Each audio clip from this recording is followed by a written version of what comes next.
You're listening to the Huddle Up Podcast with Chad Jensen and Zack Kelberman. Join Broncos Country's deep divers at milehighhuddle.com and sound off. And now it's time to drop some knowledge. Hey, we're live, but we gotta let the stream breathe here just for a few seconds while we get our 5 beautiful green check marks to let us know we got a stable stream across all 5 streaming platforms, and we're good. Welcome in, everybody, to the aftermath episode of the Huddle Up Podcast, presented as always by Mile High Huddle and powered by Overtime Media. I'm your host, Chad Jensen. With me, as always, my partner in crime. You know him, you love him, my fellow football priest, Zack Kelberman. Zack, we knew that Albert Okwuegbunam, nope, I said it wrong again, Albert Okwuegbunam, got banged up yesterday in the knee, and it really, I mean, when you saw him grab like that while he's still falling to the earth, you kind of could see that it looked ACL-ish. That's all I'm going to say. And we learned late, I should say mid Monday morning, that he has torn his ACL. He's done for the year, and this caused many Broncos fans to just go careening off the emotional cliff. But what was your reaction to Alberto's injury? This was the injury that pushed him off the cliff of all the injuries this season. It sucks. I mean, what is there to say? It looked like when he went down, he was in a lot of pain. He quickly reached for his knee, and he was ruled out pretty fast. And for anyone who covers the NFL for a while, you learn that quick rule outs are always an ominous sign. And sure enough, he has a torn ACL. He's out for the year. He had some injury concerns in college, Chad. In Missouri, he had some knee issues. He had some shoulder issues. So it's not exactly surprising he's already down with an injury, especially this year. Sucks for him. He was first coming on strong. I would say I'm excited about the next man up at the position, but that would be injured Jake Butt, Nick Vanette. They're bringing back Troy Fumagalli. They don't have Austin Fort. I guess Andrew Beck would be the next tight end, but hopefully this would funnel the rest of the targets that Alberto would have gotten to Noah Fant. It sucks, but it's part of the game. The problem is the Broncos have, I think it's 2 weeks, 2 more games to go without Jake Butt or Andrew Beck, because last week, I'm trying to put the timeline together for as accuracy as being as accurate as possible. I know last week Jake Butt went on IR with the hamstring. It wasn't anything catastrophic. It was, hey, this thing doesn't seem to, be getting better. So let's just go ahead and put him on IR. We've got Noah Fant, we've got Alberto, and then I want to say Andrew Beck was the week prior. So you might be able to get Andrew Beck back after the Raiders game. Either way, in the short term, Zach, yes, the Broncos now are suddenly shorthanded at a position where, they had an embarrassment of riches to open this season, but they're bringing back Troy Fumagalli. They're going to sign him to the practice squad, and he'll be one of those game day activations that, they utilize the next couple of weeks until they can see the lay of the land, whether they can get Beck back, whether they can get Butt back. But for those fans, frog in my throat, 1 second. For those fans who are really tripping over the Alberto injury, as it is tragic, it does suck. But guys, I want to remind you, Noah Fant.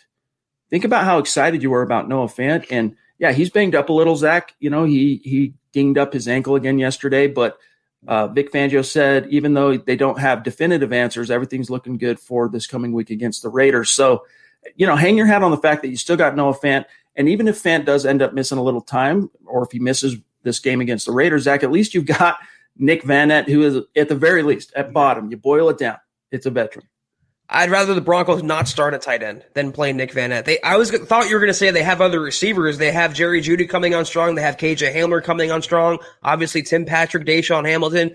Again, Alberto, it hurts Drew Lock. It hurts the Broncos passing game. It doesn't hurt the Broncos from a run game standpoint, but those pass targets that would have went to Alberto have to be funneled to Noah Fant, and it would have been a nice 1-2 pairing. They were coming on strong as that really, low-end version of Gronkowski, Aaron Hernandez, but it's part of the game. And we saw Noah Fant, like you mentioned, he went down, he was grabbing at his ankle. He's okay. The Broncos, despite these injuries, they have the horses to keep going, Chad. They can still have a competent average offense. So hopefully Noah Fant is the beneficiary from an unfortunate injury. I mean, think about this. Broncos fans didn't really, some did based on, depending on how big a draft nicks they were. But most Broncos fans didn't even really know what they had in Alberto until week 6 when he finally dressed. He was a healthy scratch all the way till week 6. it was Noah Fant. The position always was and remains about Noah Fant. And your phrase, I love it. The Broncos still have the horses to be a competent and explosive offense. And this was something that Vic Fangio spoke to today that I want to get more into as the show kind of goes on. But the Broncos, it does hurt, especially just as he seems to be building a little momentum, and the Broncos are kind of figuring out how to use this two tight end mismatch nightmare, duo together. They lose him. It does suck. It's just another blow. But as Vic Fangio said, a carpenter doesn't blame his tools, right? You gotta make do with what you have. And if this was the 2019 Denver Broncos offense, I'd be a lot less bullish. But Zach, you have, Jerry Jeudy and KJ Hamler, who combined for 24 targets on Sunday in Atlanta. Combined, all right, the Broncos had 405 yards from scrimmage, all right, in this game against the Falcons. The rookie wide receiver duo of Jeudy and Hamler, they accounted for over 200 of those yards. So there are horses. And then you got Timmy P. And Timmy P, you could tell yesterday, was still working back from his own injury. But even he had a solid day with 4 receptions, one of them being a touchdown. It was a clutch touchdown, a great throw by Drew Lock. And so there are the horses remain. Plus, you got the running back. So if this offensive line, honestly, Zach, if this offensive line could figure itself out and get clicking, maybe getting Graham back, Graham Glasgow, who Fangio said he will return to practice this week. It's looking good for him for week 10. This offense could get back on track. They just got to figure out their first, second, and third down. And I think there was a tweet. I'll find it here in a few minutes. But, the message to Pat Shurmur is you got to just kind of let off the reins and let Drew Lock be Drew Lock. Because when they do kind of just go, all right, throw the game plan out the window, here are the plays we think that'll work best for Drew, the offense moved, right, in the fourth quarter of these last 2 games, and that needs to be the takeaway. We've been saying this for what seems like the entire season now because we have. When is he going to just get it through his head? They have to play like that the whole game. And not to turn this podcast into a Pat Shurmur roast session, in terms of Alberto, the injury, this is not a catastrophic. It impacts Alberto much more than the Denver offense. He was a nice piece to have, but it's not like Cortland Sutton going down, not even like Noah Fant going down. Good complementary tight end, but still a very raw player. He should be back. ACL injuries, Chad, medicine nowadays, it's very, very quick turnaround. He'll be back in time for training camp. Good to go for next regular season. In the meantime, it's the Noah Fant show at tight end, as it should be. Indeed. And one last thing, and then we're going to get to some quick matters of business, and then we'll dive into what's on your mind. We got some super chats stacking up. We got a momentous cut that was made in the NFC West that could affect the Broncos and come as a little bit of a help at this point in the season. We'll get to that here in a minute. But one thing, Zach, to your point about the ACL and whatnot with Alberto, Fangio, here's what he said today, quote, Albert did get the ACL injury. He will miss the rest of the season. The fortunate thing of it is that it's just the ACL and the ACL only. Many times when you get an ACL, it involves some other ligaments like the MCL or the PCL. Yep. So his rehab and repair should go clean, and he should be back good as new next season, close quote. So that's the silver lining, is as much as it does hurt to lose him, and it's a torn ACL and it sucks, it's about as fortuitous an ACL tear for the player, right, in terms of his comeback next year and being back in the saddle as you could hope for. No meniscus, no structural damage. I mean, no ligaments or tendons other than just the ACL. And medicine nowadays, like I mentioned, he can be back running by, February or so. He'll be back on his feet soon in time for Denver's offseason program. Again, it sucks for him, but, moving forward, he's at least a promising piece of the puzzle.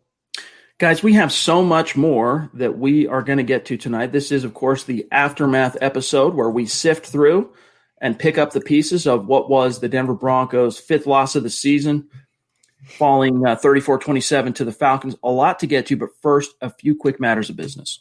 Yeah, tonight's live stream podcast, guys, is brought to you by sportsbetting.com. Broncos country, listen up. Gambling is now legal in the state of Colorado. And here's what makes sportsbetting.com a no-brainer for sports fans. First of all, sharp odds and low juice. They have in-house bookmakers. They're not a third-party provider of odds. Reduced juice, best prices, hassle-free bonuses, guys. One-time rollover. That means the bonus money is yours after you bet it just one time, whereas other sites range from 5 to 30 times. Big discrepancy there. Finally, 24/7 live customer support. Your guys are always getting a real person when you contact them in the United States. Never a robot, never someone overseas. But here's the kicker, Broncos country. At sportsbetting.com, you get a 100% risk-free week of sports betting up to $1,000. Not just one bet, but all of your bets, guys. Play for a week, and if your losses exceed your winnings at the end of the week, sportsbetting.com will cover 100% of the difference up to $1,000 with a one-time rollover. So head on over to sportsbetting.com/milehighhuddle. That's sportsbetting.com/milehighhuddle and capitalize on a risk-free week of sports betting up to $1,000. Boom. All right, guys, couple quick things here on matters of business. We'll dive right into the chat. As the show and MHH continue to grow, we got to make sure our new followers and listeners and viewers know how to connect with us on social media. The first thing to do is follow the podcast on Twitter at HuddleUpPod. While you're at it, the main account at Mile High Huddle. And then as you can see here on the screen, my partner, Zack Kelberman, on Twitter at Kelberman NFL, myself at Chad and Jensen. Also, gentle reminder, head on over to the merch store, huddleuppod.com, and get your swag on. Get yourself one of these MHH trucker hats, a Football Priest t-shirt. There's the Football Priest hat. You got mugs, you got face masks, you got hoodies. There's a little something for everybody. It's another way to support what we're doing here at MHH. And also a shout out to our Facebook community. We love and value each and every one of you. If you'd like to become an official supporter of MHH on Facebook, it's easy to do. You just go to our page, facebook.com/milehighhuddle. You'll see the big blue button that says become a supporter. Click that. You're in like Flynn. It's kind of how you can become it's like being a super chat superstar on Facebook. We appreciate, of course, any support and all the support we get from our dedicated, passionate community. And you know what, guys, if you're not in a position to patronize the merch store or become an official supporter or, being a super chat superstar, it's all good. We are just stoked to have you in the stream with us or listening after the fact as a podcast. We do ask, though, these three things of each and every one of our great listeners. Subscribe first and foremost, wherever you prefer listening to the show. Like this video, like this podcast, and that's especially crucial on YouTube and Facebook. And then if you really think Zach and I are doing a good job for you, share this content out there. Help us continue to grow and reach new like-minded Broncos fans just like you. This is the Overtime Podcast Network. Broncos country, listen up. Coors Hard Seltzer is not your average seltzer. Rooted in Coors' long history of sustainability, the brand was inspired by a generation that wants to do good in the world with a mission to restore America's rivers. It's never been easier to do good in the world, to do something to make a difference, and Coors Hard Seltzer is paving the way by launching the world's easiest volunteer program. Whatever you're doing, by simply cracking open a can of Coors Hard Seltzer, you're volunteering because our waterways are at risk. 80% of America's rivers are drying up, but through a partnership with Change the Course, Coors Hard Seltzer is helping to protect and restore America's rivers. The way it works, each 12-pack of Coors Hard Seltzer restores 500 gallons of fresh water to U.S. rivers and the communities that depend on them. The results, 1 billion, that's with a B, gang, gallons of water restored to 16 river basins across the U.S., including the Colorado River, and that's just year one. Also, with Coors Hard Seltzer, you're getting 4 refreshing flavors, and it's one cool cause. Enjoy naturally flavored black cherry, mango, lemon lime, and grapefruit. The specs are in, gang. Coors Hard Seltzer is 4.5% ABV and only 90 calories. Chad, I can speak from firsthand certainty that nothing quite takes the sting off a tough defeat like a Coors Hard Seltzer. I know that everything will be all right, that I got my black cherry handy, trusty Coors Hard Seltzer. For a football fan, win or loss, it's the way to go. You heard it here, gang. So join the world's easiest volunteer program by simply drinking Coors Hard Seltzer. You can volunteer to restore America's rivers. You buy Coors Hard Seltzer, you help restore 500 gallons of water into America's rivers. It really is that simple. So visit CoorsSeltzer.com to find a Coors Hard Seltzer near you. That's CoorsSeltzer.com. For every 12-pack sold through 8/31/2021, Coors will purchase services from Change the Course to restore 500 gallons of fresh river water. Details at CoorsSeltzer.com. Celebrate responsibly. Coors Brewing Company, Fort Worth, Texas. All right, John, let's see what we've got here. I know there's been a few superstars, and it just did a jump on me, patiently waiting. While John gets that queued up, Zach, the Arizona Cardinals cut Devontae Bosby today. And although I don't know quite yet, I've had my ear to the floor. I'm trying to get some insight from people across the league. what exactly caused that break, so to speak, so quickly. He's out there, and we were just talking yesterday on the gut reaction after seeing Devontae Harris just get torched up and down the field at Mercedes-Benz Stadium that the Broncos put their chips in on the wrong Devontae. My question to you is, do you think the Broncos tried to bring Bosby back? And do you think there is some sort of bad blood now between the Boz and the Broncos?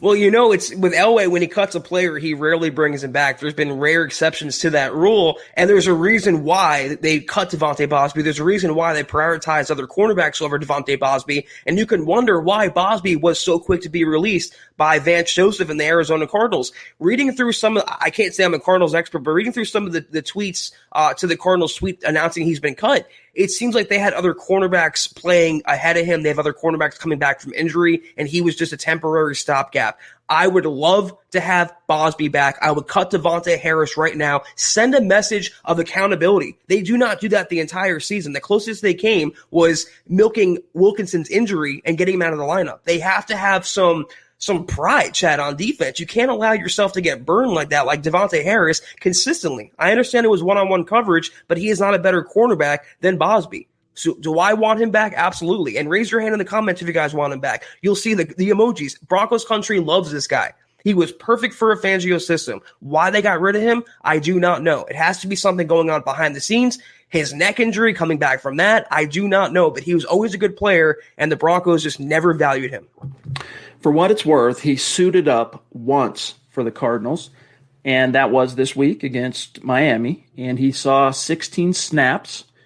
On defense, he saw 4 more on special teams. He ended up with a single solo tackle and a single combined tackle. So no passes defense, but if you go back to the game in which there's 2 games that Bosby got a lot of action for the Broncos this year, and that was week 4 against the Jets and then week 6 against New England.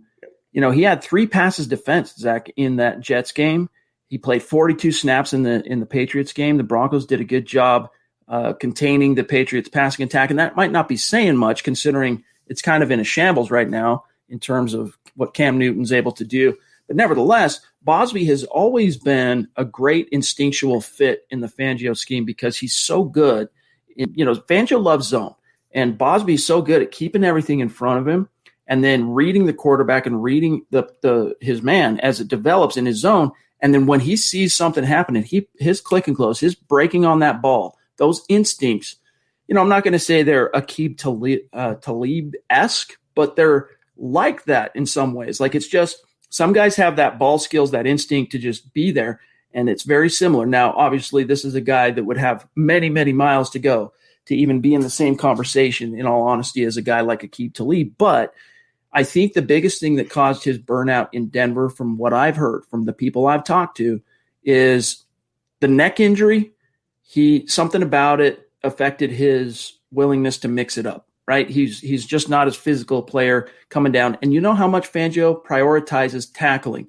But right now, the Broncos are between a rock and a hard spot. We still don't know. And Fangio said this today, even though he said we're hopeful we get Bryce Callahan back. We're hopeful we get A.J. Bouye out of concussion protocol.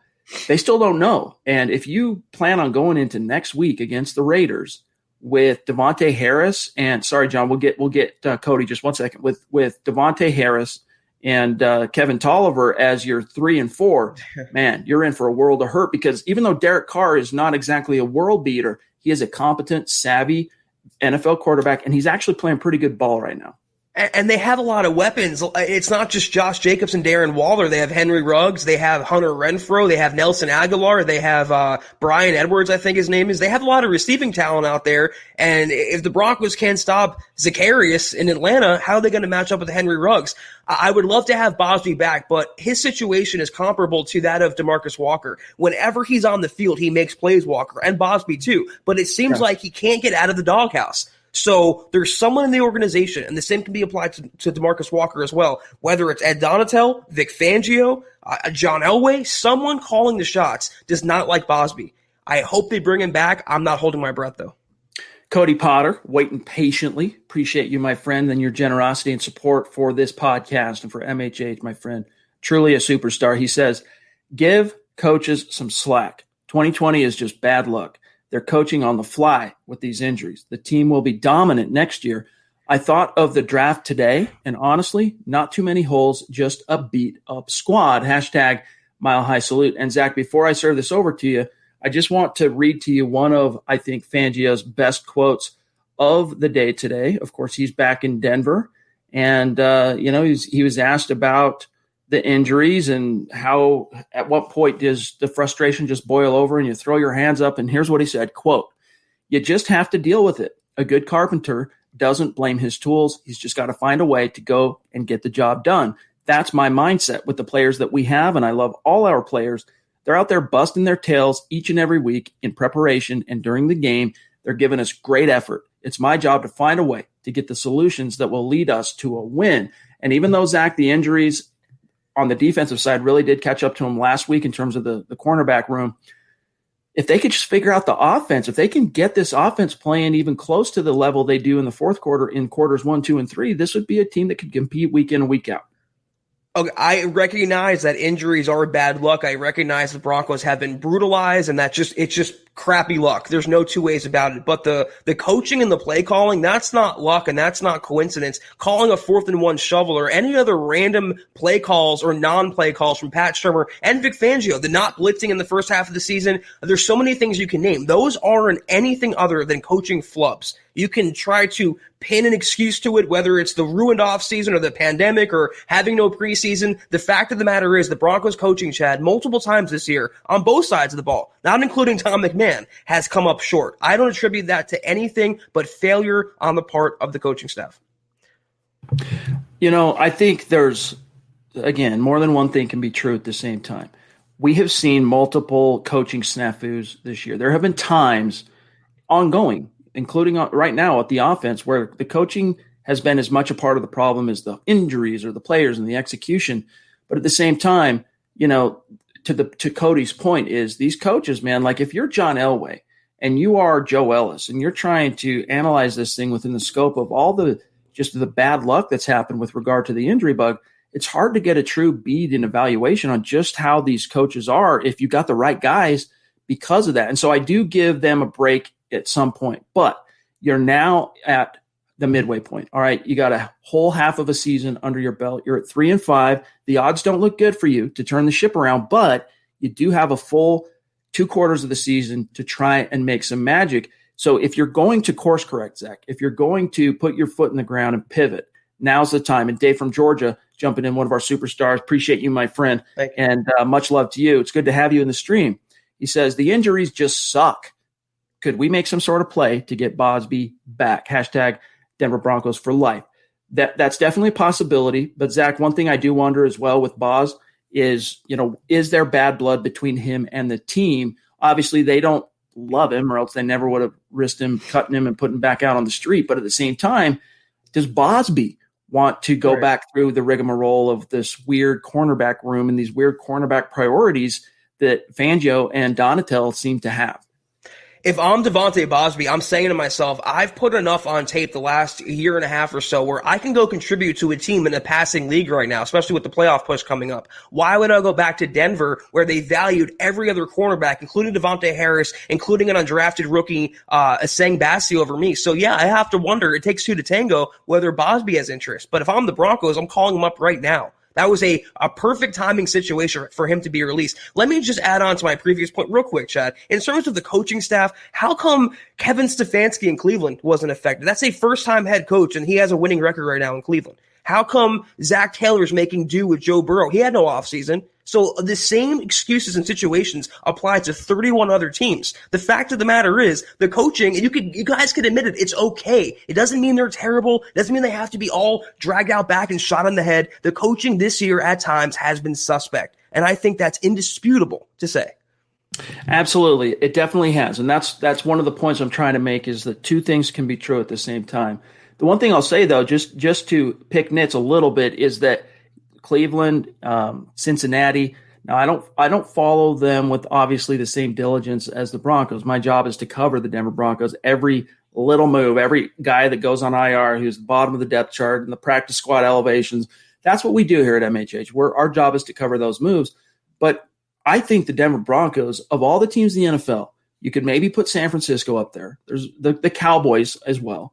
But I think the Broncos emerge at the top in terms of the team most inordinately affected by the injury bug. And you can talk about pandemic. You can talk about a lack of, OTAs, a lack of preseason and all that. But this injury thing has really skewed the coaches. And that doesn't give them, if you're Elway and you're Ellis and you're trying to judge this thing, that's not a complete excuse. That's not a complete out, but it is part of the picture. However, if they don't turn this around, like if they end up going down the stretch in these final 8 games, if they only pull out 1 or 2 more wins, even in light of all these injuries, how can you say that? How can you believe if you're the front office that you've got the right coaches? That's the question. So the pressure's on. The bottom line is here. My point is the pressure remains on Fangio, talking about being a carpenter, talking about not blaming the tools and all that. That's fine. And that's a great blurb. That's a great quote for a headline, Zach. But you got to get out there and convert these, these almost situations, right? And the Broncos are so close here and they're so close there. You got to start turning the ship around because you're running out of sand in the hourglass. Right. You can have as many, catchy T-shirt slogans as you want. The fact of the matter is the NFL is determined by winning. It's what have you done for me lately? That's why they say it stands for not for long. Because when you don't win for a long time, you get fired. And that would apply to Fangio as well. So, yes, the pressure is definitely on for the coaching staff. Josh on Facebook wants to know what the stars are in the comment section with the numbers. It's similar to Super Chat. All right. So on Facebook, one thing they do to monetize pages, to monetize content creators is this stars thing for live streamers. So it's just another way to support the channel. It's something that goes toward the channel. So it's a thing our Facebook community can do while we're live. It's only something that can be done while we're streaming to support us, similar to Super Chat on YouTube. This is the Overtime Podcast Network. All right, let's grab Mike Evans. Zach, always bringing the great questions and insights and topics. Appreciate this superstar and MHH Mount Rushmore member. Mike says, how many games do you think we will win the rest of the season? Appreciate y'all. Zach, we can bring up – this is an interesting point. Because Vegas sees the Broncos before the Week 9 game. All right, now that's a loss. But they saw the Broncos as a 6.5 to 7 win team when this is all said and done. Based on the first 7 games, they saw this shaken out as a 6-10, maybe a 7-9 team. Off the cuff, though, what's your answer for Mike? There's so many different things that can, and be put on the spot, there's so many different things that can impact the Broncos record. I'm thinking to myself, I want to say they can be an 8-8 team, but I'm saying, where are those other wins coming from? I feel like they can take down the Chargers because they have already. They can at least split with the Raiders, and I think they will this season. There's a couple games up in the air, but even the lesser teams on the schedule, the Dolphins, for example, are actually a good team this year. They still have the Bills, they still have the Saints. They still have a lot of tough opponents left. But I feel a Broncos big upset brewing in here. And I feel like they're going to pull off a game or two that no one gives them a chance to win. I still think the floor is 7-9, but I would not be surprised if they finish 8-8 this season. So in order for the Broncos to get to 7-9, they would have to win exactly half of their remaining games. Now, so let's take a quick look. Week 10 on the road, their first appearance in the new Allegiant Stadium in Vegas against the Raiders. I see this one as, obviously the Raiders are going to be well favored in this one, but dating back to 2016 and beyond, the Broncos have split with the Raiders each season. All right. So usually it's the home team that has won these games. In this case, it's another reason to favor the Raiders. But Zach, as good as the Raiders have been at times this year, they're not a juggernaut. They're not, the 2016 Raiders, for example, that was a juggernaut. They somehow, put lightning in the bottle. They captured it. And until Derek Carr got hurt, man, they were truly a juggernaut. And the Broncos got trucked by him in that season. But still later on, because Carr missed the final couple of games, they were able to split and get the win at home. So Raiders, that's a winnable game, even though it's not in Denver's favor per se. The Dolphins game, as you said, talk about a coach, Zach, though. Talk about a coach that's coaching well. Doing a great job. Yep. Yeah, Brian Flores has proved that the Broncos, I understand why they were hesitant to hire another Belichick, protege. But, man, he's sure doing a great job down there in Miami. And this one's in Denver. It's winnable, all right? As you said, Dolphins have momentum, and they've got a dynamic young guy that seems to be flashing in Tua at quarterback, but that's a winnable game. This one, it depends on the version of the Saints you get, but it's not looking good, right? It's going to be tough. The Saints we saw on Sunday, man, that was like the Saints of yore, the old Saints. And then, of course, Chiefs game, I hate to be this, fait accompli, but chalk this one up as a loss, right? Especially because it's in Kansas City. Until proven otherwise, Drew Lock has some sort of mental block with the Kansas City Chiefs. That's a loss. All right, Carolina at home, on the road. That is a potential winnable game. Now, as you talked about on yesterday's Gut Reaction, that offensive coaching staff is doing a good job of putting this group in good positions. And, they got Christian McCaffrey back, and Teddy's playing pretty well. They almost beat the Chiefs. Should have beat the Chiefs. Still a winnable game, though, right? It just depends on what version of the Broncos you're going to get in Week 14. And then we jump to the Bills. We still don't know exactly when that game is going to take place. That's in Denver. Still, as much as I respect the Bills and as good of a team as they are, I still think that's a team that if you're the Denver Broncos and you actually give them your best shot, that's still a winnable game, even though on the surface it looks like a loss, okay? And then the Chargers in L.A., definitely a winnable game if you get the Broncos playing well, and then home against the Raiders. So to answer Mike's question, when it's all said and done, all right, I see the Broncos sitting here now at 3-5 on the season with what we know on their remaining schedule. I think the absolute best case scenario is 9-7, is a 9-7 finish. But it's probably going to be more around 7-9 if we're being frank. And obviously that's not going to be good enough, Zach, to get into the playoffs. But if you have some momentum, if the offense turns it around and, wins half of these remaining games, then, maybe it's enough to have a little momentum going into this 2021 offseason and really focus on getting everybody that's been injured healthy and filling a couple other holes in the draft and in free agency and making one last hurrah of the John Elway era in 2021. Playoffs, to me, and I hate to say this, I know it's taboo, especially for Denver, but they're secondary. If they finish 7-9, 8-8, 9-7, they don't get a wild card. Is Drew Lock the quarterback of the future? How is he playing in these games? Is he contributing to the wins or is he adding to the losses? That is the most important question. In terms of the schedule, though, Chad, I'm more scared personally of the Bills than I am the Saints. I mean, they took it to Seattle yesterday, and when Josh Allen is on, I was dead wrong about him. I don't know about you. I'm eating crow on Josh Allen. I thought he'd be kind of a Paxton Lynch boomer bust guy, but when he's on, he is really, really good, and that defense is playing really good. And one other point about Miami, you mentioned Brian Flores and the coaching staff. They won a game yesterday with Tua. They didn't have an offseason. They didn't have a training camp. They didn't have a preseason. So it proves that coaching is always a determining factor. If you have really good coaching, it makes up for a lot of weaknesses otherwise. The success that the Bills are having with Josh Allen is a good example of why you got to have patience, even in the modern NFL with young quarterbacks. Like, you just have to give it a little time. And the key, though, is teaming that young quarterback up with the right offensive coaches. And unfortunately, you can blame the offseason. You can blame Locke getting hurt in week 2 and missing the time that he did. Whatever the excuse is, or even the reason, because sometimes an excuse is an actual reason. Whatever it might be, the bottom line is, so far it's kind of been oil and water with Shermer and Locke. And until they can get that figured out, man, you're just not going to know. So that's the biggest onus. And that's why we'll talk about what Fangio said. This is a good opportunity here. After we grab Duke Super, I'll grab this quote because Fangio did, kind of throw his support behind Shermer today. I want to get to that, but let's grab Duke, one of our bona fide superstars. Good to see you, my friend. Thank you, Duke.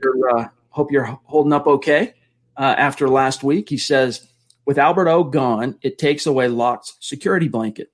And as sucky as Albert O's injury is, Locke now is forced to look elsewhere other than Albert. Yeah, that security blanket in terms of, dating back 4 or 5 years and his experience, that's definitely gone. And that is one silver lining. But, Zach, I think that started to shift anyway because, again, Jerry Jeudy himself, just in the last 2 games, 24 targets. KJ Hamler, just the last 2 games, 13 targets. That doesn't count as his rushes.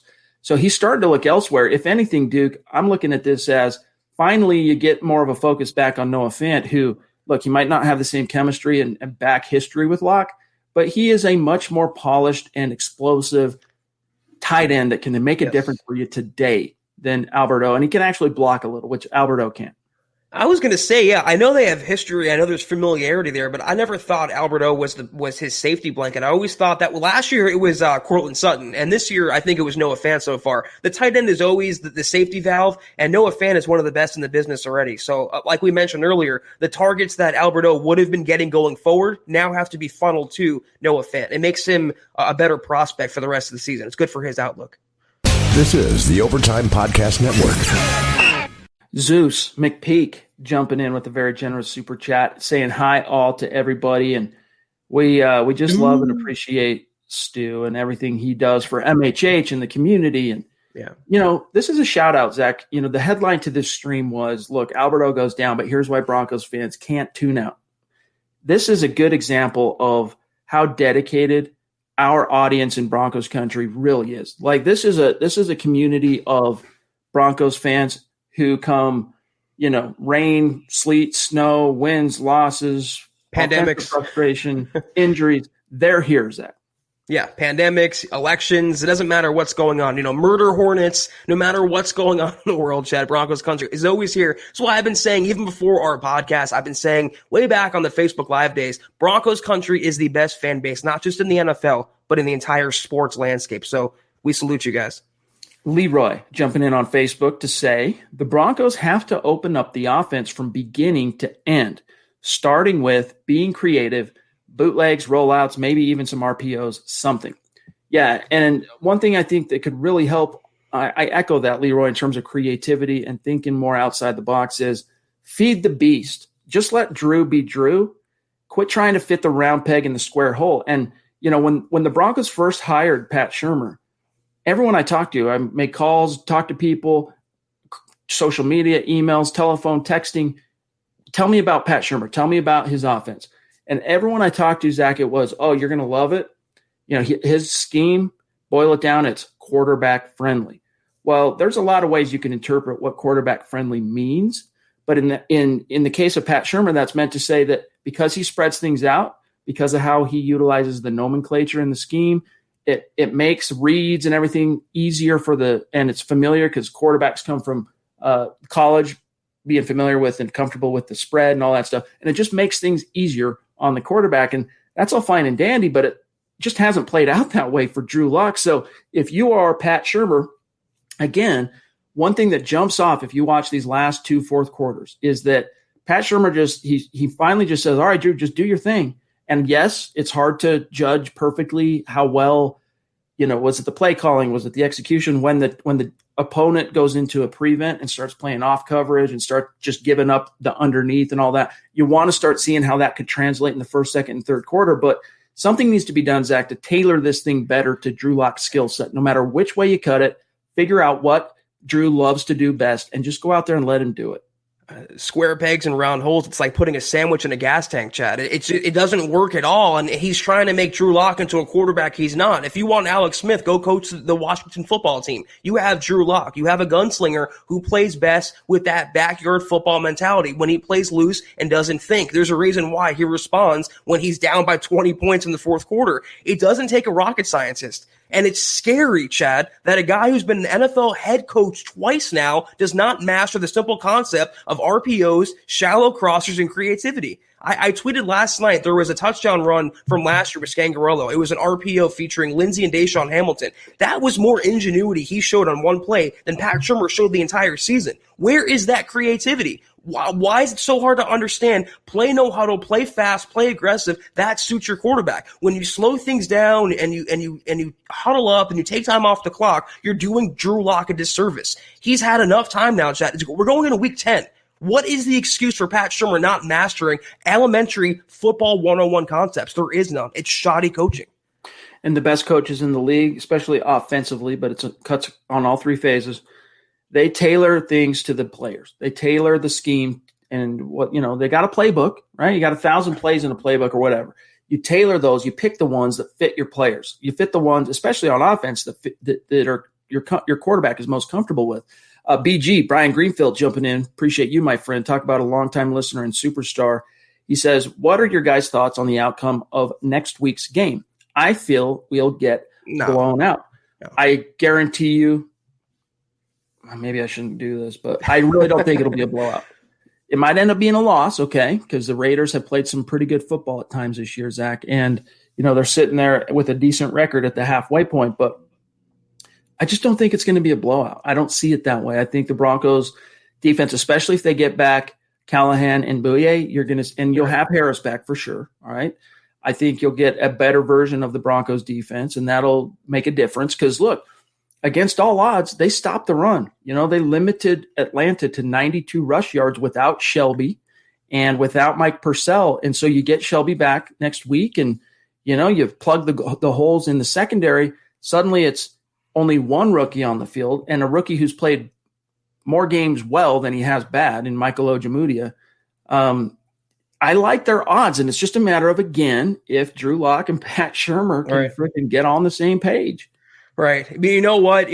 Last week it was all about stopping the passing attack. I'm not worried about too much Henry Ruggs, who didn't catch a pass in yesterday's game, Derek Carr. If you stop Josh Jacobs and Devontae Booker, who's doing really well in Vegas now, former Broncos running back, you stop Jacobs, Booker, and Darren Waller, you have the chance to win this game. I'm not scared of the Raiders. This is a very winnable opponent. But like Chad said, I don't want to jinx it because we said the same thing about the Atlanta game. I thought that was a win, for the most part, an easy victory for the Broncos, and they came in and really showed out pretty poorly. They should be able to be competitive if they allow Josh Jacobs to average 5 yards a carry. If they don't cover Darren Waller, it's going to be a long day. But this is a winnable opponent, with or without Chad. Hopefully they have Bouye and Callahan back. Without them, though, they can win this game.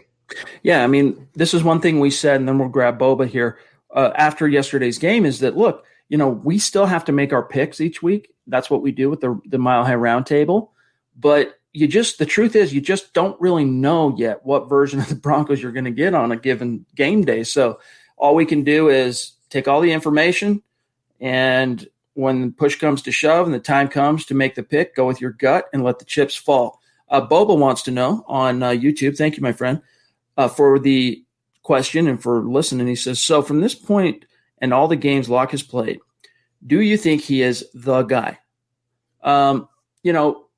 Look, we talked about this yesterday. Let me just put it to you this way, okay, Boba? I still think Drew Lock very well could be the guy. I haven't seen anything from him definitive that completely dissuades me, Zach, of all the optimism and some of the things that we said during the offseason in terms of, this is a guy that has franchise tools. This is a guy that has potential in spades. I haven't seen enough yet for me to throw that out the window. There's been enough that's concerning. There's been enough where we've seen him regress at times in terms of the, fading back in the pocket, bailing the pocket too early, not minding his technique, not trusting his protection, not reading the field well, not going through his progressions. And then it bounces back, right? And then all of a sudden he course corrects, but it's fleeting. And then, so too many 1 step forward, 2 step back type scenarios. But for me, Zach, there hasn't been anything definitive enough to tell me he's not the guy. Now, the devil's advocate argument to that is, well, hey, if by this point you don't know he's the guy, then he ain't the guy. Like, that's your answer in and of itself. And I do dispute that. I really do, because, again, go back to Denver Broncos circa 06, 07, and 08. All right? Jay Cutler was a first-round pick. He ends up deposing Jake Plummer halfway through the 06 season. Comes in and flashes, but the results don't come for the team. They end up backing out and losing the playoffs, even though they were in first place in the AFC West when Jay Cutler, that is, took over for Plummer. Then fast forward to 2007, the Broncos go 7-9 with Cutler. It doesn't look good. It's just nothing to really hang your hat on. And then in 2008, Cutler finally takes that step forward. And even though it didn't result in great team success because the Broncos defense that year was just atrocious, he made it to the Pro Bowl, and you realize, hey, man, the Broncos have something. Think back. Broncos fans were so stoked on Jay Cutler that year. That's why when Josh McDaniels came in and traded him away, I honestly believe that if Jay Cutler never gets traded from the Denver Broncos, his NFL arc is completely different. His momentum, his energy, his juice, the whole 9 yards changed when he got dealt away, and all the expectations shifted and changed for him as well in Chicago.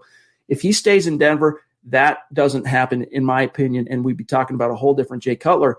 And the reason I go down this path, though, Zach, this little tangent, is it took 3 years for that first-round pick to begin to pay the type of dividends that it did. And so, yeah, the whole point of if you don't know now, he's probably not the guy. Then if you don't know by now, then that's your answer in and of itself. I do refute that devil's advocate position. I don't subscribe to that as well. They say it takes at least 3 years to evaluate any prospect. And to me, it takes a lot longer when you have a raw quarterback like Drew Lock. And to extend to your answer, which I agree with, it's TBD for me. We don't know whether he's the guy, but we don't know if he's the guy or not. We don't know one way or the other. I would like to see Drew Lock play a full season. He didn't do that last year. I like to see Drew Lock play a full season with his supporting cast. We didn't see it this year. I like to see Lock without Pat Shurmur as his play caller. We're not going to see that hopefully until next year. So he hasn't been given a full shake. Whereas a player like Kyler Murray last year started all 16 games and returned to the same system. You can't judge Drew Lock on a handful of games. He's very much still in development. He's very much still in vitro, if you want to say, Chad. He's a fetus growing. He's not yet a baby. He's not yet out into the world. He's still developing and finding himself as an NFL quarterback. So it's TBD for me. We don't know. Hopefully by January 1st, we have a more clearer picture.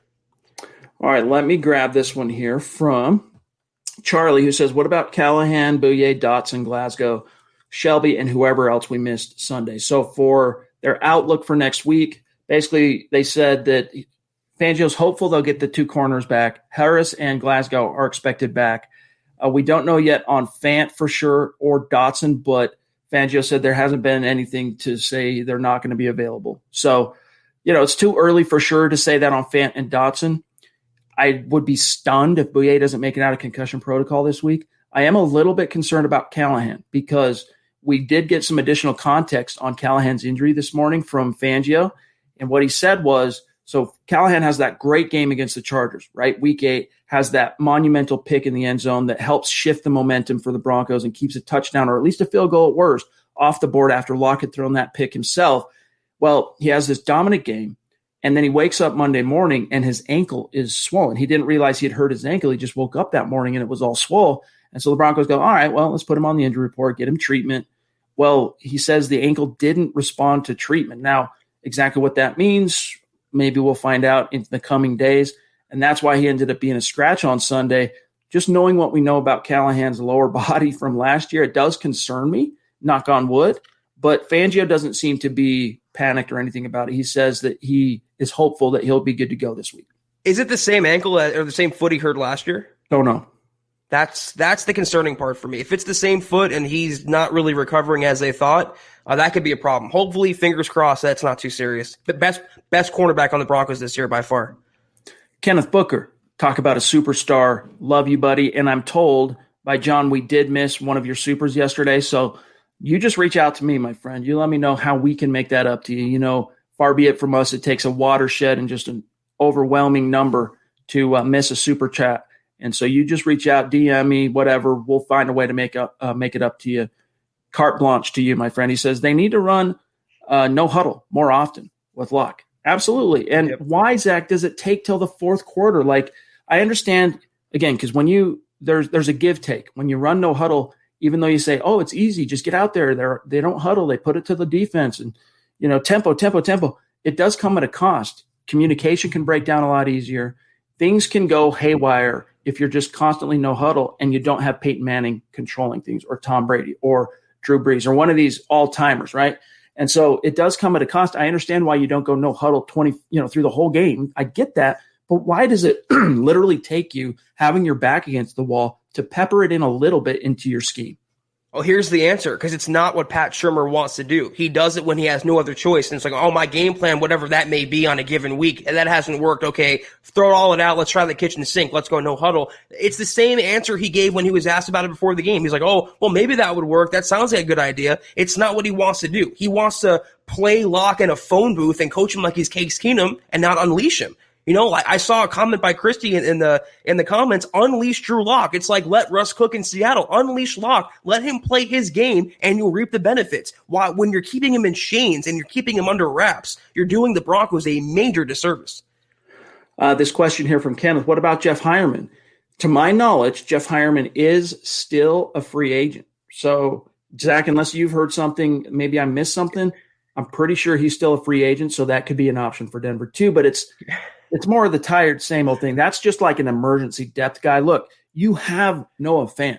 So keep your fingers crossed, sacrifice a goat or two to the football gods, and just pray that Fant can stay healthy through the season. and you're going to be okay at tight end. It only becomes DEFCON 5 if Fant goes down, knock on wood. I was going to pray that Hireman stays a free agent. I want nothing to do with him. They have Noah Fant. They invested a first-round pick. And how about Locke, instead of those reps going to Hireman or some other Jag veteran tight end, how about those reps go to Jerry Jeudy, KJ Hamler, Tim Patrick, the young receivers who are building a rapport with their young quarterback? That's what it should happen. All right, we got a super here from Justin Martin. And then I found this tweet that I want to get your take on here, Zach, and share with the community here in just a second. Justin Martin jumping in. A guy that has just become a bona fide superstar here at MHH. Love you, Justin. Appreciate you, my dog. He says, I'm so tired of all the fans that just bash Locke every chance they get. He's been through the ringer, and people need to be patient. I listen, on one hand, I understand the criticism. You know, Locke's a big boy. He's an NFL starting quarterback. And when you play uneven and inconsistently, and you lose, you're going to be open to criticism. But at the same time, yes, I do think Broncos fans could use a little more patience. But Zach, it's just been so long, right? It's been 5 years of this. And I understand why Broncos fans are getting fed up, but You're so close to breaking through to the light at the end of that tunnel. So just stay patient. You've gone this far. Stay patient just a little while longer. I don't want to denigrate an entire fan base, and I understand it's been 5 years, and, what have you done for me lately? And Broncos fans are used to that championship standard, and they've been playoff-less for half a decade now, but they finally have a young quarterback, and they watch other young quarterbacks, some Broncos fans around the NFL, and they see that they're up and down. They see it takes the time. They see it's a process, and it's just an up and down scenario, yet when it applies to Drew Lock, they want instant results. And that's also the state of where we are as a society. Through social media, everyone wants results right now. No one has patience anymore. No one wants to wait anymore. People want things spoon-fed to them. Well, this is one thing in life and in the NFL that's not going to be spoon-fed. Quarterback development, the rawer the quarterback, the longer the development process is. And it's going to play out whether you like it or not. It's not going to be pretty. It's going to be maddening, but it's a necessity and a requisite for a young quarterback in the NFL. You have to get used to that. Especially if there's any sort of team instability. Like, let's just compare it just for a second here with some of the young quarterbacks that have popped right out of the box. Kyler Murray. I wouldn't even say last year he popped out of the box. Like, he's popping this year, but it took some time on task. It took some reps. But he's had, for the most part, stability on the coaching level, right? He's had the same OC, Cliff Kingsbury. He's had, they've put more pieces around him and whatnot, but coaching stability and time on task consistently, no injuries. He's been able to stave off the bug, and it's reaping benefits, right? Some of the other guys, Justin Herbert, to me, that is such a new situation that I just want to see more results. I want to see him stack a dub or two. It's like the same argument, for example, that Colin Cowherd has with Drew Lock, win more games. That's still my same argument. That doesn't take away from how well Herbert has played at times, and he really has been a revelation. Like, I'm eating crow because I wasn't huge on Herbert. He's played very, very well. But it's still, for me, way too early to crown him because the results aren't coming out in the wash. There are other guys like Joe Burrow. Again, he's a rookie, but so there hasn't really been an opportunity for him to not have coaching consistency or organizational inconsistency. But that's one thing that is a mitigating factor here, Zach, is that Drew Lock, look, he gets hurt as a rookie, goes a mile. I mean, his quantum leap in development from the third preseason game to when he finally started in week 13, it really was a quantum leap. Plays well down the stretch. Then they fire his quarterback's coach. Then they fire his offensive coordinator. In comes Pat Shurmur. And no, Vic Fangio didn't have a crystal ball. He couldn't have known that he was going to lose out on 1,400 reps because of a pandemic. That probably would have affected his decision. But nevertheless, it's turnover at the coaching level. And then he gets hurt again. So these ups and downs all factor in. And then we get to what Terry Wayne Carpenter Jr. tweeted on Sunday, Zach. And this is what I wanted to get your thoughts on. This is Terry Wayne. He says, quote, "The way these games go, I feel like the first half is what the Broncos planned to do, and the second half is what Drew Lock wants to do. Just conjecture, but that appears to be what's happening. Maybe just let Drew Lock be Drew Lock and run the offense he likes." And look, if it was only one time, Zach, if this had only been one instance, I would say that's an outlier. But it's now happened in a few games since he's been back with Pat Shurmur. It's a pattern. I think we need to acknowledge it. It's been a pattern since week one, and I called it out then. And you mentioned those quarterbacks. You mentioned in Cincinnati, Arizona. You mentioned Teddy Bridgewater in Carolina. All those have one common denominator the Broncos do not have, Chad. And you can also extend that to Lamar Jackson. You can also extend that to Josh Allen. They all have, and Tua in Miami, all good coaching. When you have great coaching, it can take a good player and make them a great player. It can take an okay player and make them a good player. If you put Drew Lock in those coaching staffs, I guarantee you he's a lot better on paper and in the stat sheet than what he's performing in Denver so far. I promise you that. Organizational stability plays a role. It's a bigger role than people realize in how these quarterbacks come out of the box and dominate. Let's grab this super here from BG. Appreciate you, my dog. He says, Zach, did you ever think that Bowles might be the best player on our roster this season? LMFAO. Yeah, it is. It is really upside down world that we're in with regard to that, because the offensive line again yesterday was horrendous. In the first half, let me drop some stats on you, Zach, and then you respond here. In the first half, the Denver Broncos offensive line, when it was a Phillip Lindsay or a Melvin Gordon carry, averaged 1.1 yards per carry in the first half. By the end of the game, with those two running backs, all right, they combined for a 2.92 yards per carry average on the road against not a very formidable Falcons defense. Like, they were horrendous. Yes, you lost your right tackle halfway through, and Jake Rogers came in and wasn't good. But Garrett Bowles, again, played an excellent game. He bounced back from that outlier the week prior with the 3 penalties, and Munchak was back on the sideline. Surprise, surprise. Well, I take umbrage with the question because I don't think Garrett Bowles has been the Broncos' best player. That's been far and away Sam Martin for me, for sure. The Broncos player now. No, I give Garrett Bowles his due. I mean, what encourages me, Chad, is he looked good out of the gates, and that could have been just a lucky streak, but he looked really bad 2 weeks ago and rebounded yesterday by looking much better. So it seems like the new Garrett Bowles is here to stay, and he might be playing himself into a contract, but until that point comes where he breaks down again, I got to give him his credit. A lot of crow eating for Garrett Bowles.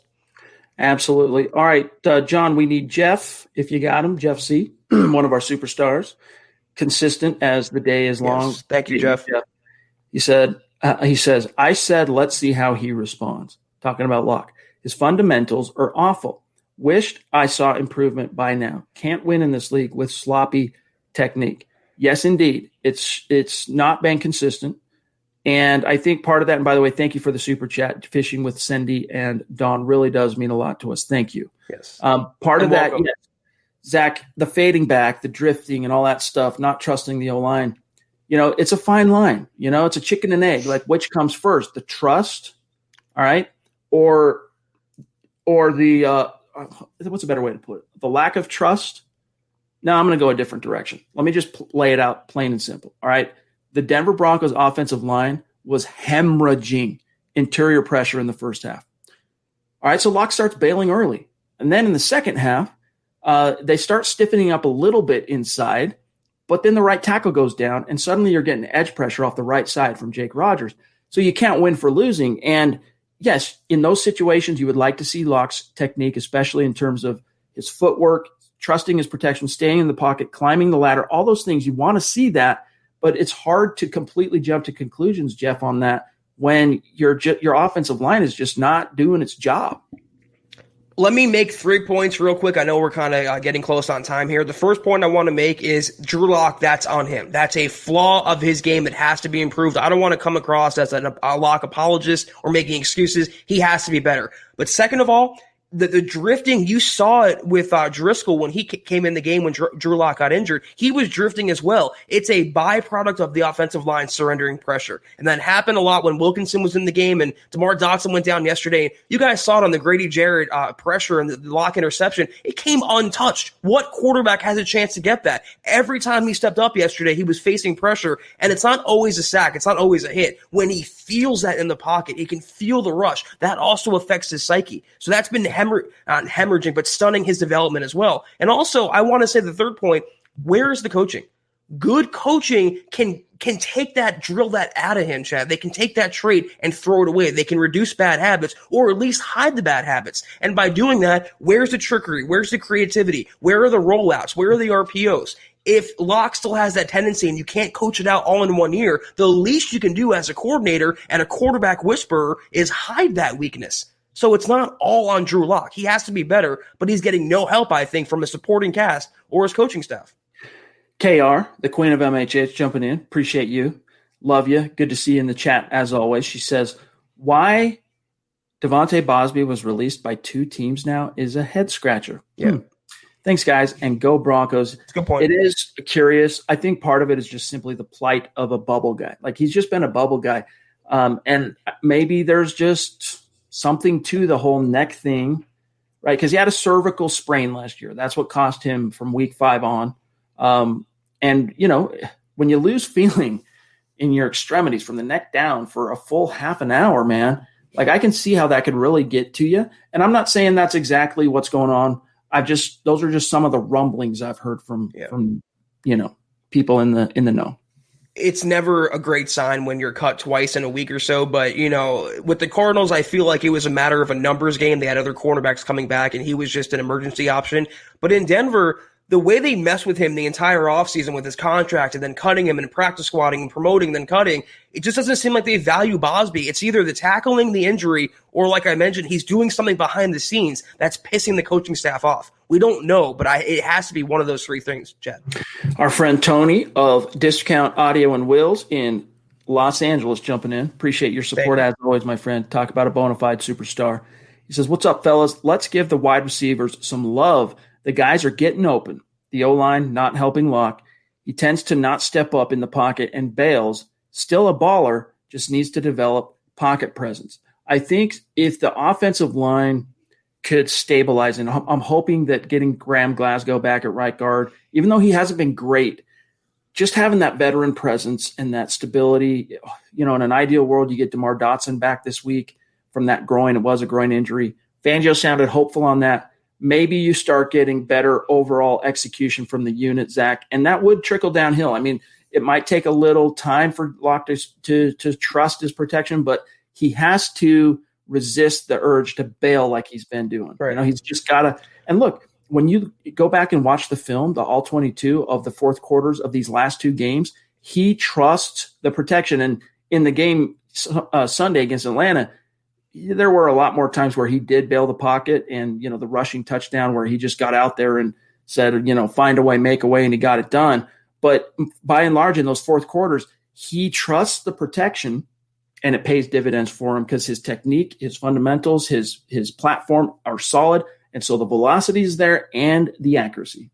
Yeah, I mean, again, it's on him whether he drifts and his footwork and his technique and not getting rid of the ball and taking unnecessary hits. That's all on Drew. But football is a team game for a reason. It's not 1-on-1. It's 11-on-11. And he has to get help from his supporting cast. They have to catch the passes. Judy had a bad drop yesterday. The Tim Patrick should have been a touchdown. That was PI. And the offensive line surrendering pressure on almost every single drop back. What quarterback can succeed like that? And then on top of it, you have questionable, to put it kindly, play calling and situational management. It's just a catastrophe. It's a recipe for disaster, Chad. You just hope that at some point Locke can just say, look, I have to be the one that overcomes all this. Like, I have to be the guiding light. I have to be the stabilizing force. And I just think that there hasn't been enough time on task. There's something Fangio said I want to get to after we grab Casey's super here, and that kind of bolsters that. Casey, jumping in. Appreciate you, my friend. He says, a huge problem is we coach scared, which is only going to get worse. It's time to grow a pair. The front office never had a real plan.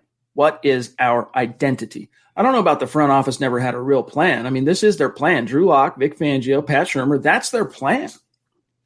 What they couldn't account for is a virtual epidemic of injuries I've never seen before. Like, there were some Chargers teams over the last 10 years that came close to approaching just how big of a plight the Broncos have faced on that scale. But to say that the front office didn't have a plan is, I think, a little misguided. However, you can pick a nit and say, look, whatever the plan was, it's not shaken out. I think on a macro level, I agree the Broncos had a plan, but on a micro level, I agree with the comment. On offense, at least, what was the identity? Were they a ground and pound team of running and strong defense? Are they a passing team with Drew Lock? And that's where I fall not only Shurmur and Shula, but also Vic Fangio. We keep mentioning, and it's true, Chad, he's the coach of all 3 sides of the ball. He needs to get in there and stop being so passive. He needs to put his stamp on the team, whether that's a pass-first team or a run-first team. It has to come from Fangio. And like you mentioned yesterday, he's delegated too much to his assistants, and we've seen what happens. When you give the keys to Pat Shurmur, he's going to crash the car. Vic Fangio needs to be in the control, in the driver's seat, not the passenger seat. And Zach, this is something, Christy jumping in again, love you. She says, #unleash Lock. Amen, sister. This is something that we've been complaining about on this podcast for 2 months now, which is where's the identity? And I think the injuries have played a role in that, in being unable to really forge that. But Zach, yesterday was a case in point. You couldn't run the ball. You could not establish the run. You think, oh, well, it's Phillip Lindsay. It's our running game. That's our identity. That's kind of been our bread and butter that's helped keep the offense afloat until Locke pulls his head out in the fourth quarter. It was nowhere to be found yesterday. I mean, that was a non-existent. Drew Lock led the team in rushing, for crying out loud, with 47 yards. And Big Fangio keeps talking about how, Zach, they need to fix the passing game. But here's something that he said with regard to the offense that I want to get your take on real quick. He was asked today, a few different names were mentioned, and forgive me, I forget which journalist asked him this question. But he was asked, a few names were listed. Jerry Jeudy, you got KJ Hamler, you got Noah Fant, you got Phillip, you got Melvin, you got all these weapons. Do you still think, Andrew, that you have the makings of, on offense, a special group? Or if it's special, is it just a matter of, they got some growing to do? And here's what Fangio said, quote, all of the above. I think they have a chance to be really, really good, but they have a lot of growing to do also. Part of that growing is just playing together. Playing together means practicing. The more these guys can rep together on the practice field and in the games, the better off we'll be. We like all those guys that you mentioned, and we think they can develop into a good group of quarterback and wide receivers and give us a good passing game, close quote. So I think, again, Zach, the reason I wanted to bring this up to you is that, look, yes, on one hand you say, look, the stunted offseason where all teams lost 1,400 to 1,600 reps of practice in OTAs and preseason, that affected all teams. But the teams that had a first-year coordinator and a first-year quarterback were inordinately affected. And then, Zach, you throw in Drew Lock getting injured in week 2. And that, to me, was the straw that broke the camel's back in terms of throwing off the entire chemistry of this thing getting on its feet. And it might not finally get on its feet till the final 2 quarters of the season at some point. And by then, it might just be too late for 2020. Well, speaking to the quote directly, I'm buying in if this is September 9th, October 9th, but we're entering week 10 now. And if you're saying they're still a young team, they have to practice and play together, how many more games until that excuse no longer holds water? It just seems like more coach speak, and I understand the point he's trying to make there, but it's wins and losses, it's the results. And I want to see what can you do, not what you say. That's what I judge the Broncos and Fangio on. Our friend, formerly known as J-Fig Vids, Jonathan Figueroa jumping in. Appreciate you, my friend. Thank you. He says, Locke is my guy and will be Denver's guy at season's end. We will beat the Raiders 28-21. Feed Lindsay, play defense, and let Locke play loose and fun. Amen, my friend. Appreciate that, Jonathan. We're running out of time, so we got to rapid fire a few of these comments. John, real quick, I want to grab Cindy and Don here, who just have a comment. They supered without a comment, and then this is what I think they meant to say. With a good O-line, heck, Daniel Jones would be a good quarterback. Whoa. I don't know why people put little weight on a good line. O-line is everything in the NFL. Without one, it doesn't matter who's at quarterback. Zach, your thoughts on that overall? I agree with the premise, and Daniel Jones is just a terrible quarterback. Nothing can save that guy. He's a turnover machine. But yeah, it doesn't matter if you have Elway in his prime, Montana in his prime. If you can't pass protect, if he's getting hit on every drop back, it doesn't matter who you have back there. And again, the one constant, you mentioned the young quarterbacks around the NFL in Arizona, Carolina, Cincinnati, they all have good protection. Even in Cleveland, they've protected Baker Mayfield better this season. Not perfectly, but better. So it's absolutely up front, and that's why they say the game is won and lost in the trenches. They have a great defensive line. Now the offensive line has to pull their own weight as well.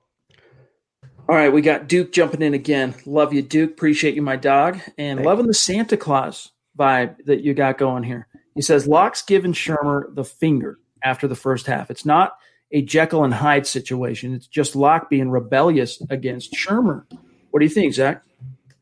Rebellious? I don't know about that. I think it's just a young quarterback going through the struggles of being a young quarterback, and then that's compounded by having a coordinator and a play caller who does not mesh with his personality or play style. I think it really comes down to that. That's my opinion. I'm sure you guys disagree. I don't think Locke is doing anything purposely combative to Pat Shurmur. I just don't think they're a good match at all. Real quick from Richie Rich, who is a great supporter of MHH. Appreciate you, Richie. But he's got a bone to pick here. He says, Chat, because I brought up Jay Cutler and having patience and comparing him to Drew Lock.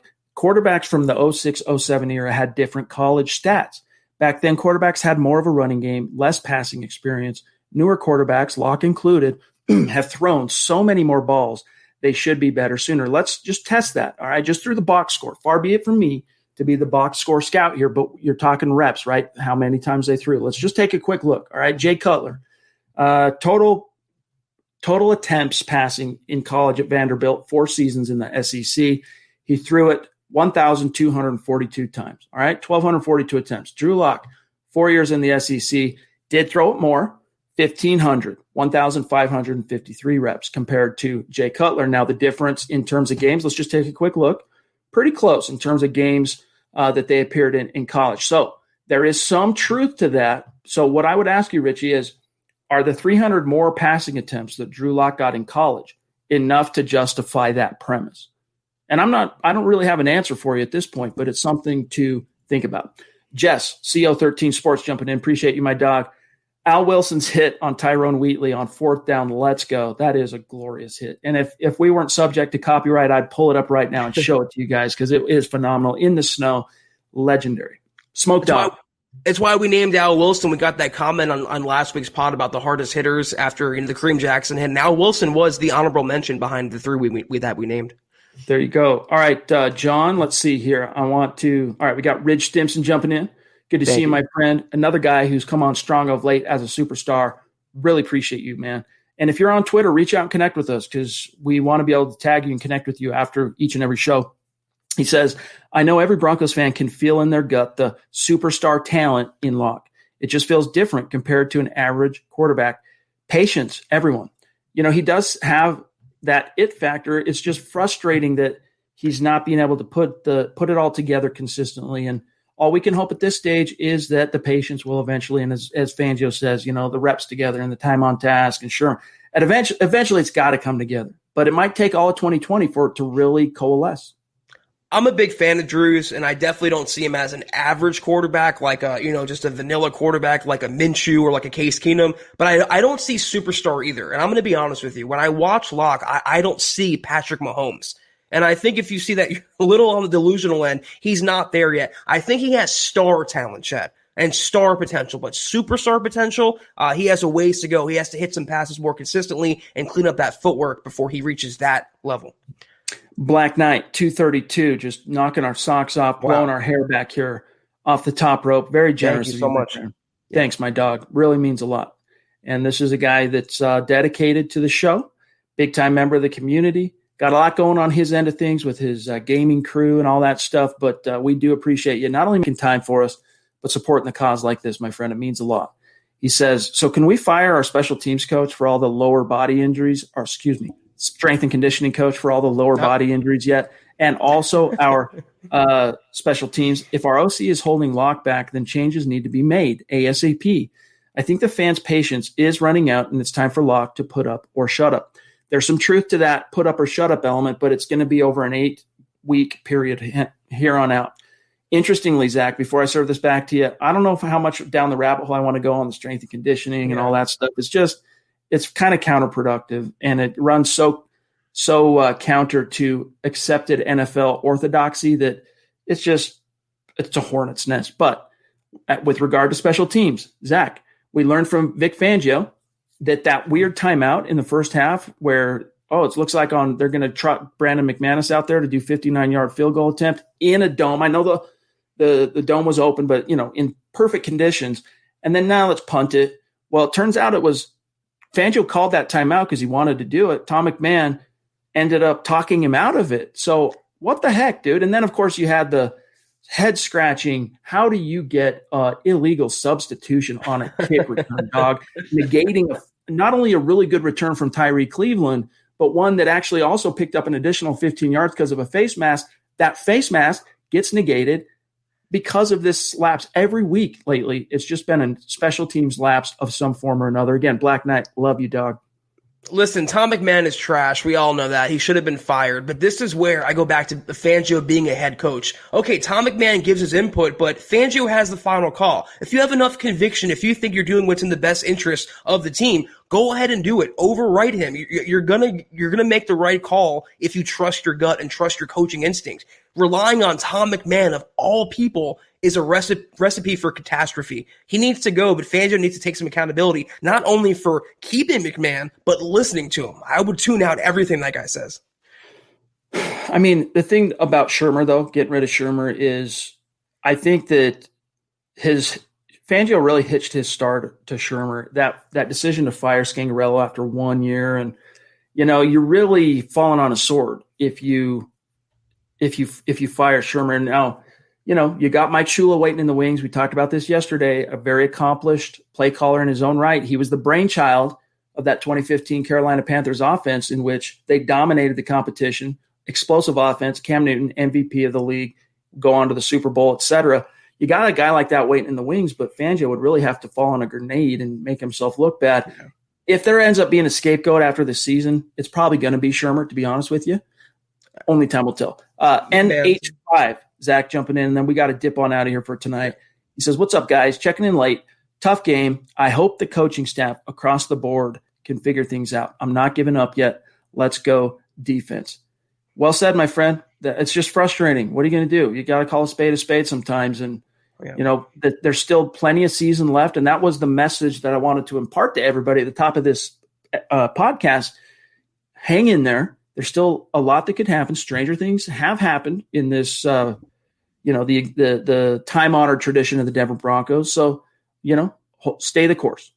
Yeah, and we still have a lot of opportunity and games left to see if Lockett's the guy or if he's not the guy. And it's the same thing the Chargers are doing. I mean, they're not going to make the playoffs, but they're answering to themselves every single week, is Herbert the guy going forward? And for them, it looks like yes. The Broncos have to have that answer as well. You're going to have some young talent blossom. They can still win some games, upset some opponents. A lot of season left to go. Don't, jump off the ledge just yet. Hang in there and see what happens against a bitter rival on Sunday. Charlie, maybe that is Tom McMahon's ultimate philosophy. It's like the movie Glengarry Glen Ross, always be closing. If you're a salesman, always be punting. Just kick the ball away, right? Give it back to the opponent. Maybe that is his defining philosophy. But gang, we got to dip on out of here for tonight.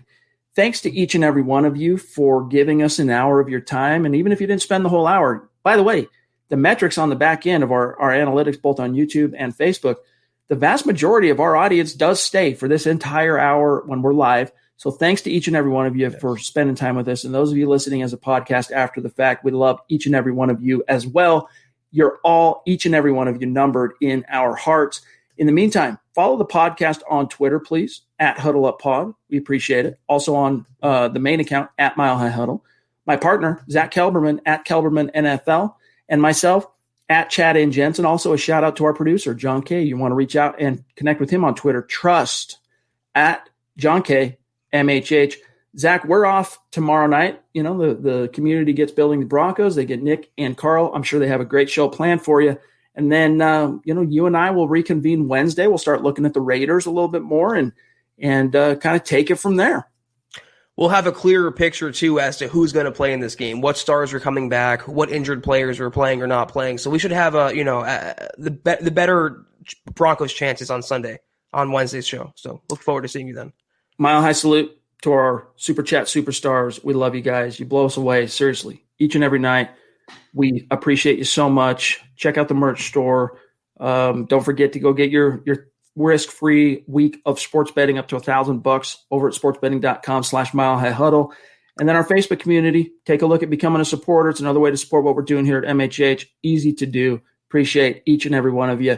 We got to dip out. Keep your chin up, gang. This is football. We're only halfway through. Enjoy it. Savor it.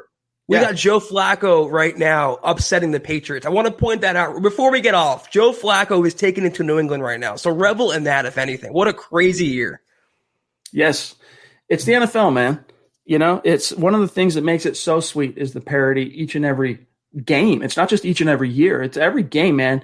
Any given Sunday, right? The old cliche. So, all right, guys, we got to dip. For Zach Kelberman, I'm Chad Jensen. We will see you, Zach and I, on Wednesday. But don't forget, Building the Broncos tomorrow night, 6 p.m. Mountain, 8 p.m. Eastern. You've been listening to the Huddle Up Podcast. Join Broncos Country's deep divers at milehighhuddle.com to keep the conversation going.